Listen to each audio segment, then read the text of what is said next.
Sampai tahun 2000-an awal, setiap rumah di Gampung Kupula, Kecamatan Muara Tiga, Kabupaten Pidi, memiliki pengrajin tudung atau caping bambu. Tapi kini, di kampung tersebut hanya tersisa satu rumah yang masih memproduksi sedikitnya 5 caping bambu per hari.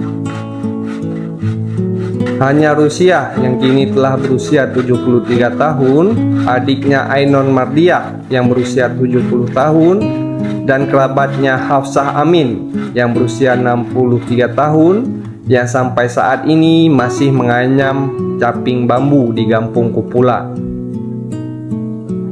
Sabtu 20 Juli 2024, suami Rusiah, Ismail Amin yang kini telah berusia 77 tahun, membeli sebatang bambu yang masih hijau yang memiliki 6 ruas dengan panjang masing-masing ruas sekira 60 cm seharga Rp25.000.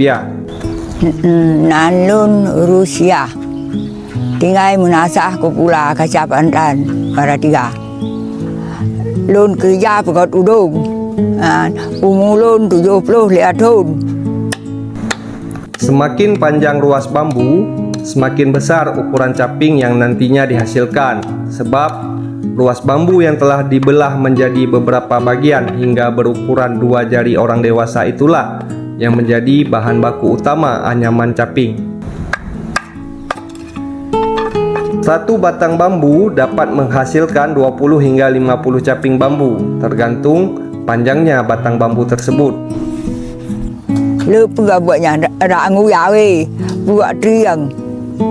Lagian pugot boh gerap lom. Bahan baku lainnya untuk membuat caping bambu adalah rotan. Setelah irisan-irisan bambu dianyam hingga berbentuk topi kerucut, tali rotan mengikat setiap bagian anyaman caping bambu. Awal thang đạp giật tudung, bảo udah chịu rồi nhà bảy nó nữa nhà này đạp của lấy tudung cái cậu. Nah lu nang natuhat itu kok. Dari tahun 1960-an hingga tahun 1990-an akhir, Ismail menjajakan caping bambu hingga ke pasar kota Sigli dengan mengayuh sepeda sejauh 32 km.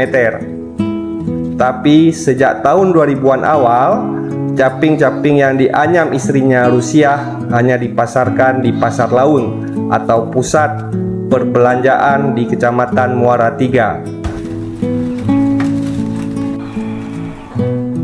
Caping bambu yang dianyam Rusiah, Ainon Mardiah, dan Hafsah Amin dijual Rp10.000 per caping.